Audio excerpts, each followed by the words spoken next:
Guess what? It's time for an honors extension on standards EE. Okay, some of our first couple, we talked a lot about exponent rules. We talked about square rooting and cube rooting things. So one of the extensions we have here is bringing those ideas together. So you have this paper, either because you printed it, it's actually front and back, or because you got it from your math teacher, or you don't have the paper and you can't print it and you're just going to write on your own paper, and that's perfectly great. So have that paper, pens and pencils in front of you.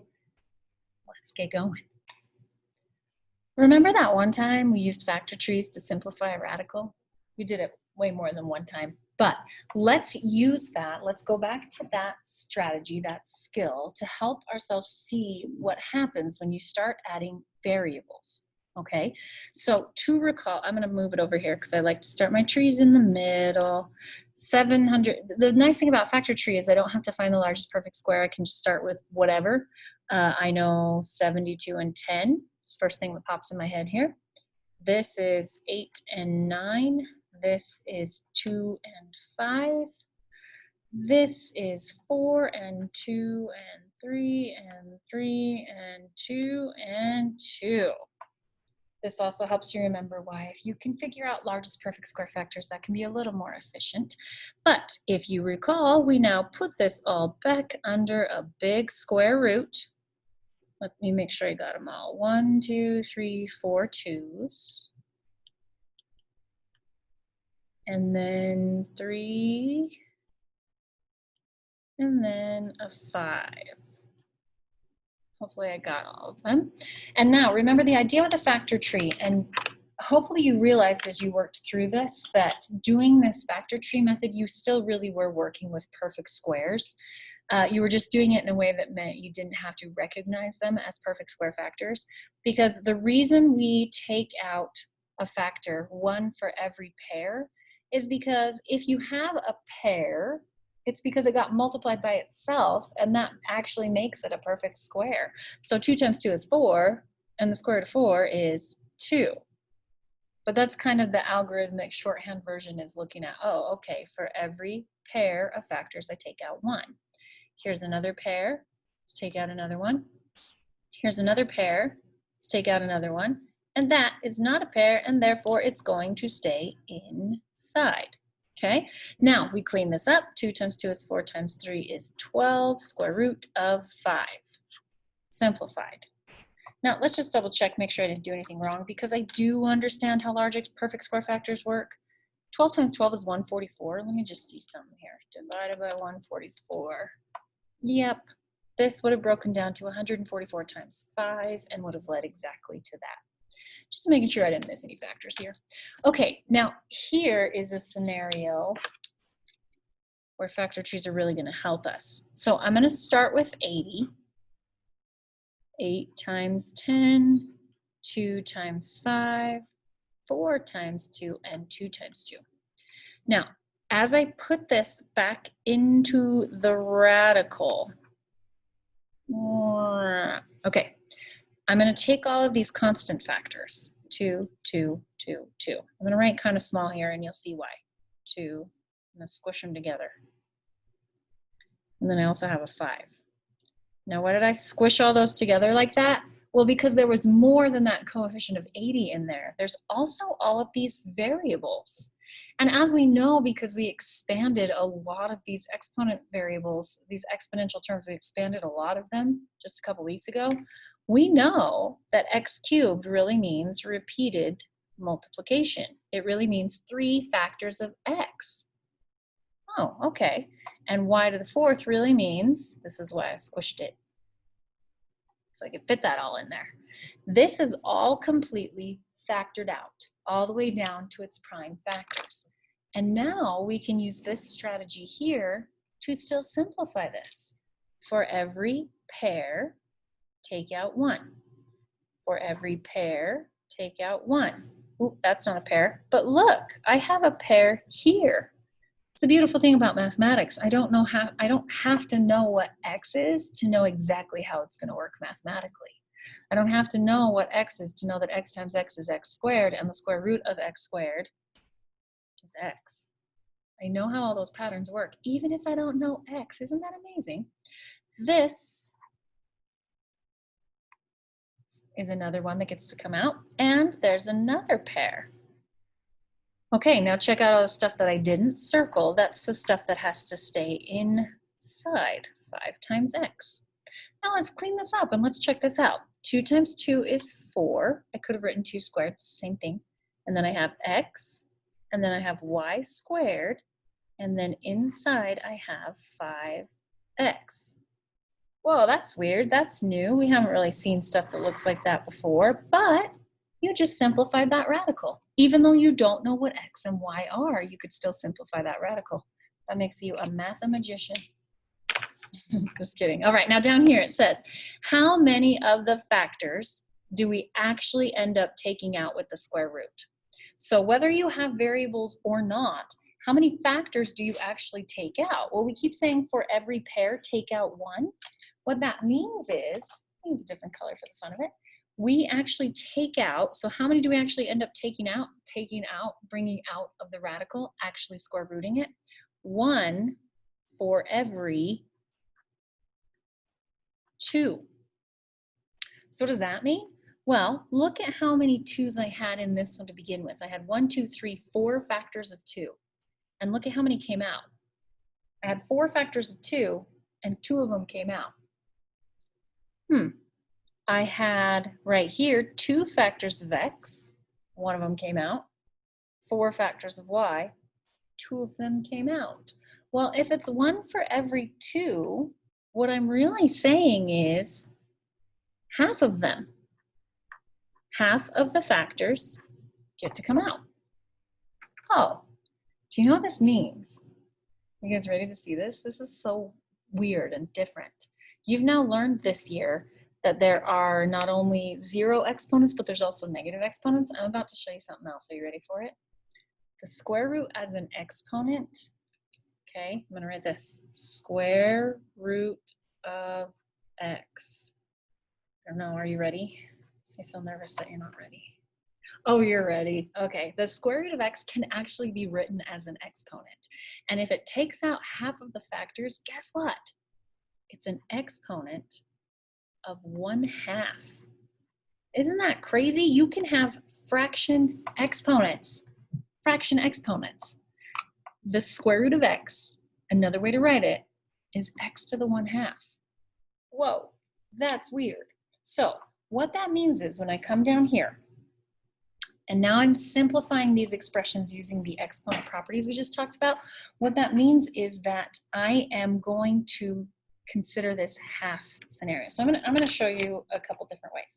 Let's start with the way that we did up there, okay? We can totally go like this. Okay, this is the square root of x to the 6th. You can list this out always. It always works. 1, 2, 3, 4, 5, 6. 1, 2, 3, 4, 5, 6. Sometimes when I count out loud and write at the same time, it doesn't work out. So for every pair, take out 1. Hey, they all came out with nothing left inside, and there's 3 of them. Well, if I wanted to do this with exponent properties instead, could maybe be a little more efficient. You ready? Watch this.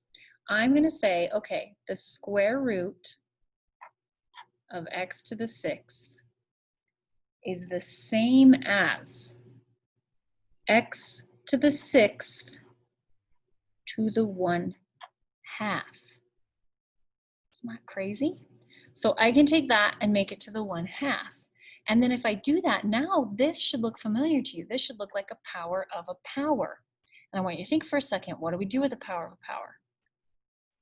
Multiply exponents. Power of a power, multiply exponents. So then I just have to take my brain to how fractions work. What's 6 times 1/2? Well, guess what? That's just another way of asking what's half of 6. 6 times 1/2 is 3. So yeah, you can list out all those factors and for every 2 take out 1. Or you can just use the fact that a square root is actually an exponent of 1/2 and use your exponent properties. It's just bonkers. It's awesome. Awesome bonkers mathematics. Now, watch what happens on this one. if I try to use that, I'm going to list it out. See, and this is where already there's 9 of them, and I'm like, I don't want to list it out. So what if instead I go right to this? I know this is y to the 9th to the 1/2. Okay.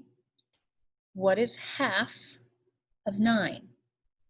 Oh, that is 4.5, or 4.5. Now, when you see a decimal like that, or a remainder, you could also consider this, we'll write this again, y to the 4.5. When you see a remainder, what that is really telling you is that you have a remainder that's left inside the radical. If half of them get to come out, 4 of them get to come out. So it's y to the 4th out here, and this remainder of 1 means leave 1 inside. Which, picture it for a second. It makes perfect sense if you visualize it. If you had 9 of them, y times y times y times y times y times y times y, and for every 2 you took out 1, 4 would get to come out, and you'd be left with 1 inside. If you have an odd exponent, you're going to have 1 left inside. Okay, because when you take half of things, it either comes out evenly with an even number, or you have 1 remainder. Okay, so let's try this whole half exponent idea on the rest of these examples. All right, so if I consider this is actually an exponent of 1/2 raised to the power of a half. Then I do power of a power, and I just multiply this half through, or take half of all of those things. Okay, 4 times the half is 2. 7 times the half is 3.5. If I have that 0.5, remainder of 1, then 1 of the y's stays inside. So this means x squared y to the 3rd square root of y. Voila. Exponent rules. Exponents are really, and in mathematics, in case you didn't know this, somebody discovers a mathematical construct like this, or kind of makes it up and says, hey, I'm going to invent this different way to write these numbers, but I'm going to invent it in such a careful way that every single mathematical rule is going to work with it. And then other people see it and they go, wow, that's brilliant. Let's do that forever. And it becomes this awesome mathematical construct that somebody invented, and now we all get to use. It's pretty cool. Now, this right here, this is where it's especially useful to understand this half thing, because I really do not want to write a times b times b times b times c times c times c times c 10 times, and then times d times d 12 times. And it's really not necessary if I understand that this is all actually just being raised to the 1/2. A square root is actually an exponent of 1/2. It's half of the factors. Okay, you're not really taking half of the numbers, but half of the exponents, which means half of the factors. So this is going to be a to the 1/2, b to the 3/2, c to the 5, d to the 6. Do you see how those even exponents came out evenly? These ones have remainders. So watch this. 1a gets to come out. Do 3b's come out? No, 3/2 is 1.5. So 1b comes out, all 5 of the c's, all 6 of the d's, and what is left inside? Only these things with remainders, an a and a b. It looks weird, but it is simplified using exponent rules. Okay, last 2. I'm going to take you through a think aloud, then I'm going to tell you what I want you to do. Oh no, okay, they just brought back in coefficients. So you know what I do with the coefficient part? I ignore the variables and I do exactly what I did with the coefficients before. I look for the largest perfect square factor, because to me that's the most efficient way. You could break it all the way down and for every 2 take out 1. But this is going to be 3 square root of 2. Okay, leave that there for a minute. This, I'll do the same thing here with 50. 50 is 25 times 2, which is 5 square root of 2. Okay, I use the largest perfect square factor to be more efficient on the coefficient part. This will be part of my answer. What this means is I know a 3 comes out and I know a 2 stays inside, but there's also going to be variables. And now I have to figure out the variables. So